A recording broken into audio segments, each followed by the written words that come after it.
Folha de São Paulo, há meses atrás, fez um levantamento dos poderes que poderiam pôr em risco a democracia. Pela primeira vez, o Supremo aparece pelo povo, eu estou falando do povo, entendendo que 63% da população brasileira acha que o Supremo põe em risco a democracia. Percepção do público. Percepção do público. Okay. Segundo lugar, é evidente que nós temos o Supremo, desde 2003, 7 dos ministros bons juristas que foram colocados pelo governo anterior, onde houve o petrolão e o mensalão.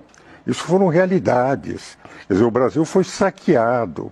Petrobras teve que pagar uma fortuna lá fora por aquilo que, enfim, sei que não era o governador Tasso, mas houve todo um esquema de assalto à nação.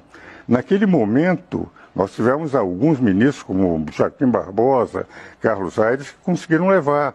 Mas dentro dessa linha de, vamos ver, de o Supremo passar a ter um papel político, no momento em que se sentiu que eles deveriam enfrentar o presidente da República, achando, vamos afastar esse presidente, desmonetização de todas as redes sociais consideradas conservadoras. No momento em que, no caso do presidente Lula, o ministro Fachin é meu companheiro na Academia Brasileira de Direito Constitucional, grande amigo.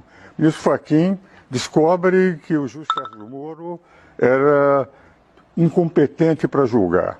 Ora, em direito, qualquer aluno de processo civil, de qualquer faculdade de direito, sabe que a primeira coisa que qualquer juiz de direito faz é saber se ele é competente ou não. Foi argumentado em primeira instância, foi argumentado com 3 eminentes desembargadores do Tribunal Federal de Recursos. O Supremo, por 6 ministros, entenderam que o foro era competente e depois embargos de declaração de habeas corpus. Quer dizer, é nitidamente o que eu digo o seguinte: quando o Supremo deixa a sua função de ser o guardião da Constituição, de ter o papel apenas de defensor da lei e passa a agir politicamente, porque indiscutivelmente houve todo um viés para que num embargo de declaração de habeas corpus, de algo que qualquer aluno de direito de primeiro ano sabe, que o juiz sabe quando é ou não competente, descobriram que o juiz Sérgio Moro era incompetente.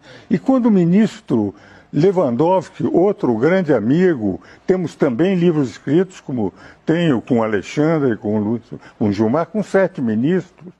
Ele declara o seguinte, que todas as provas que estavam nesses processos, eu li os processos, não poderiam ser usados por nenhum dos juízes. Uma juíza de Brasília, como é que ela decidiu? Absolva o presidente Lula e mais 8 pessoas.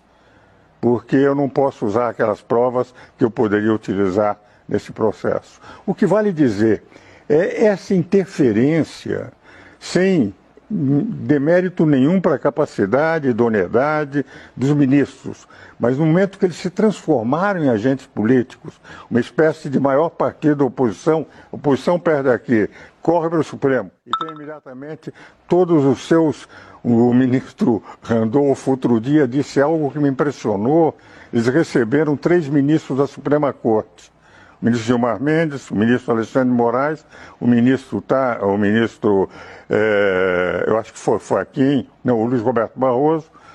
E quando saem, 2 senadores dizem o seguinte: o senador Renan Calheiros, agora eles sabem que não estão sozinhos. E depois diz o ministro Randolfo, o senador Randolfo Rodrigues, eu creio que é o nome dele, diz o seguinte: agora eles sabem que tem respaldo. Ora, o Supremo não tem que ter respaldo de senadores.